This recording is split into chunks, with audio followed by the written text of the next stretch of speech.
Hello दोस्तों, welcome back to my channel. और आज हम लोग देखेंगे रिकंसिलिएशन क्या होता है कंस्ट्रक्शन में। तो रिकंसिलिएशन जो है वो बहुत ज़रूरी है। हर एक मटेरियल में वो होना चाहिए वो, लेकिन हम लोग हर एक मटेरियल नहीं करते क्योंकि कॉस्ट के ऊपर डिपेंड करता है। वो ज़्यादा करके स्टील रिकंसिलिएशन होता है और टाइल्स का होता है और कंक्रीट का होता है, क्योंकि जो रेट होता है इनका ही ज़्यादा होता है और जो मटेरियल सबसे ज़्यादा लगता है कंस्ट्रक्शन में वो ये तीन आइटम लगते हैं। तो कंसिलेशन का रिकंसिलेशन का मतलब ये होता है कि जब हम लोग कोई भी सामान मंगवाते हैं, मटेरियल मंगवाते हैं साइट पे, तो वो कितना कंज्यूम हो रहा है और एस्टिमेशन कितना किया हुआ है, तो उसको हम लोग मैच करने के लिए या उसकी जो वर्किंग करते हैं हम लोग उसको बोलते हैं रिकंसिलेशन करना। जैसे कि नॉर्मल भाषा में अगर आपको मैं समझाऊं, तो अगर आप घर से सामान लेने के लिए कुछ चीज़ लेने के लिए निकल रहे हो, तो आपको 100 रुपये की अगर नोट दिया है किसी ने और वो बोले ये सब सामान लेके आने के, तो आप क्या करोगे, जो सामान की लिस्ट है वो लेके जाओगे, वो सब सामान लोगे। अब जो रेट आपको दिया गया है घर पे कि ये सामान इतने का मिलेगा, ये 10 रुपये का है, ये 20 का है, ये 30 का है, तो हो सकता है एक्चुअल में उतने का नहीं मिले, वो 10 की जगह पे 15 का मिले या 20 की जगह पे 25 का मिले। तो आप वो पूरा लिख के लेके आओगे अपने साथ में, और आप अगर सब डेटा लेके आओगे तो आप बाद में जब घर पे जब आके बताओगे कि ये सामान इतने का था और ये इतने का था, तो ये हिसाब से टोटल इतना 100 रुपये का खर्चा हुआ है। तो ये तो एक नॉर्मल तरीके से मैं बता रहा हूँ आपको, तो वैसा ही हम लोग करते हैं कंस्ट्रक्शन में। जो भी मटेरियल हम लोग यूज करते हैं तो उसका हम लोग एक हिसाब बनाते हैं। ये हम लोग को बहुत बेनिफिट देता है, बहुत सारे पॉइंट्स है, बहुत सारे एस्पेक्ट्स है। तो बेनिफिट्स जो होते हैं रिकंसिलिएशन के वो क्या है वो डिस्कस कर लेते हैं पॉइंट वाइज। सबसे पहला पॉइंट है कि जो मटेरियल का डिस्क्रिपेंसीज होता है, मतलब जो एस्टिमेटेड ये क्वांटिटी है और जो कंज्यूम क्वांटिटी है, वो दोनों का डिफरेंस हम लोग को पता चलता है। और ये दोनों का डिफरेंस पता चलने से आगे के जो बेनिफिट्स है वो क्या होते हैं कि इससे हम लोग को एक इन्वेस्टिगेट मिल जाता है, इन्वेस्टिगेशन हो जाता है कि कितना मटेरियल जा रहा है। तो उस हिसाब से हम लोग अपना जो बजट है और एस्टिमेशन जो है उसको रिवाइज कर सकते हैं, और वो रिवीजन से हम लोग आगे का जो प्रोजेक्ट है वो कंट्रोल करेंगे। तो हमें इससे एक और एक बेनिफिट ये मिलता है कि जो मटेरियल यूसेज है उसको हम लोग ऑप्टिमाइज कर सकते हैं और उसको एडजस्ट कर सकते हैं, ताकि जो ओवरऑल बजट है प्रोजेक्ट का वो कंट्रोल में रहे। तो ये हो गया चौथा बेनिफिट। उसके बाद जो लास्ट बेनिफिट है, ये मेरे पॉइंट्स के हिसाब से लास्ट है, और भी बेनिफिट्स हो सकते हैं। तो ये हेल्प करता है improvement of project cost management. तो ये सारे थे बेनिफिट्स ऑफ रिकंसिलिएशन। अब रिकंसिलिएशन के प्रोसेस में जो भी मेथड्स होते हैं जो हम लोग यूज़ करते हैं रिकंसिलिएशन करने के लिए, जो प्रोसेस होता है वो भी डिस्कस कर लेते हैं कैसा करते हैं उसको। रिकंसिलिएशन का प्रोसेस है, उसमें सबसे पहला आता है जो हम लोग मटेरियल साइट पे लेके आए उसका एक डॉक्यूमेंटेशन करना, उसकी ट्रैकिंग करना, कितना मटेरियल आ रहा है और कितना यूज़ हो रहा है और हम लोग ने कितना एस्टिमेट किए। तो आप जो है उसको कंपेयर करोगे कि मैंने एस्टिमेशन इतने का किया था और जा रहा है इतना है अभी।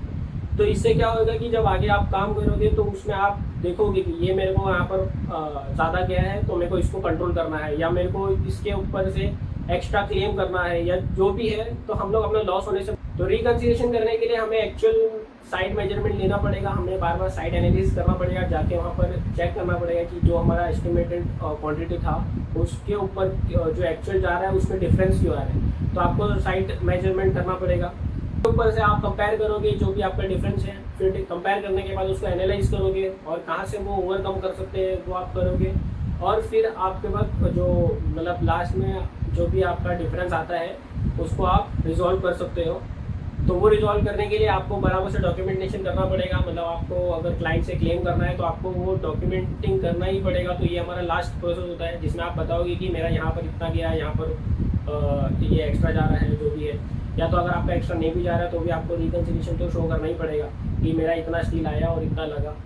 तो ये था रिकंसिलिएशन, जो कि स्टील में मेजरली स्टील के लिए किया जाता है और कंक्रीट के लिए, स्टील और कंक्रीट के लिए, क्योंकि वही जो है मेजर पार्ट मटेरियल का कंज्यूम करता है पूरे कंस्ट्रक्शन में। सबसे ज़्यादा पार्ट जो होते हैं वो स्टील एंड कंक्रीट होते हैं। अब मैं आपको बताता हूँ कि रिकंसिलिएशन जो है वो कैसे करते हैं, क्या उसका प्रोसेस होता है। तो सबसे पहले आप स्टील अगर रिकंसिलिएशन कर रहे हो, स्टील का अगर आप कर रहे हो, तो उसमें आपको सबसे पहले ध्यान देने का है कि आपका बीबीएस वगैरह पहले से प्रिपेयर होना चाहिए, जो थ्योरेटिकल निकालते हैं हम लोग। अब अगर आप समझ लो रिकंसिलिएशन कर रहे हो तो कौन से फ्लोर का कर रहे हो, अगर आप फर्स्ट स्लैब हो रहा है या प्लिंथ लेवल है, तो प्लिंथ लेवल तक जो आपका थ्योरेटिकल क्वांटिटी आया है वो आप लोगे, और जो एक्चुअल साइट पे गया है मेजर करके, वो आपको साइट पे मेजर करके मिलेगा, तो वो आप देखोगे कि वो कितना डिफरेंस आ रहा है।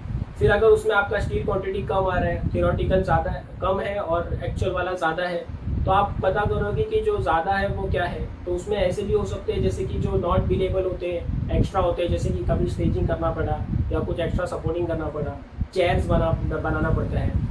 तो ये सब जो आइटम होते हैं ये नॉट बिलेबल होते हैं, तो ये सब की क्वांटिटी भी आपको निकालनी पड़ेगी अलग से। वो आप चाहे साइड पे निकालो, चाहे थियोरेटिकल निकालो, एक्चुअली निकालना चाहिए वो सब। तो ये हो गया दूसरा।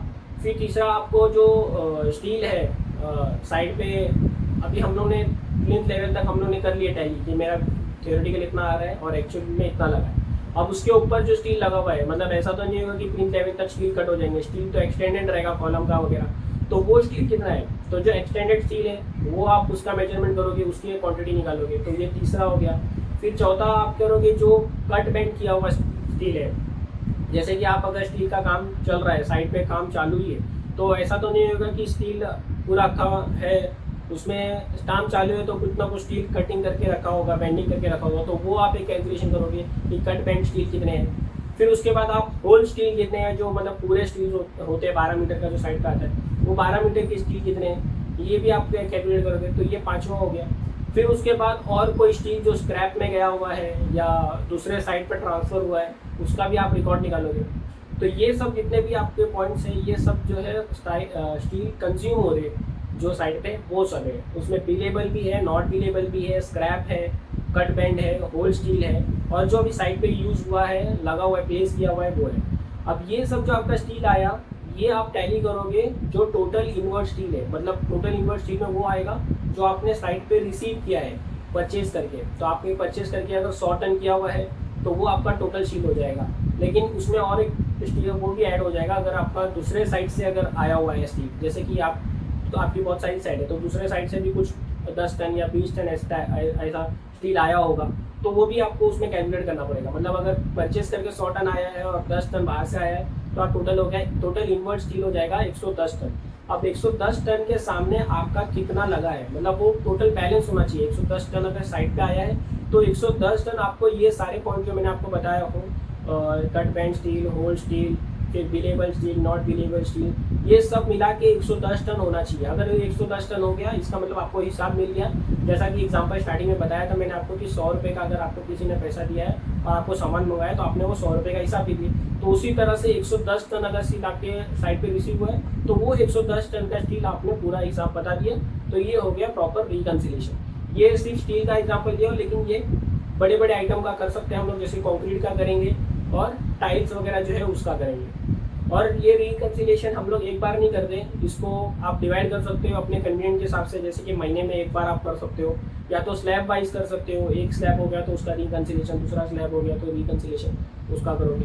तो ऐसे तरह से आपको रिकन्सिलेशन करते जाना है, क्योंकि जब स्टार्टिंग से अगर आप करते रहोगे तो वो आप मैनेज कर सकते हो, उसको एडजस्ट कर सकते हो। अगर आप पूरा प्रोजेक्ट खत्म होने के बाद या 50% होने के बाद रिकन्सिलेशन करोगे, तो आप उसको एडजस्ट नहीं कर पाओगे और उसको मैनेज नहीं कर पाओगे, फिर आपका तो लॉस होना ही है। तो आप स्टार्टिंग से रिकन्सिलेशन करते करते चलोगे तो आपको उसको एडजस्ट करने का चांसेस ज़्यादा मिल जाता है। तो ये था पूरा एक रिकन्सिलेशन के ऊपर वीडियो। मैं होप करूँगा कि आपको समझ में आया होगा, और इसके लिए आप मेरे को सपोर्ट कर सकते हैं। सब्सक्राइब करिए और लाइक करिए वीडियो को, और कुछ कमेंट करिए अगर आपको नहीं समझ में आया तो। मैं ऐसी वीडियोज़ और लाते रहूँगा। Till then take care, bye bye.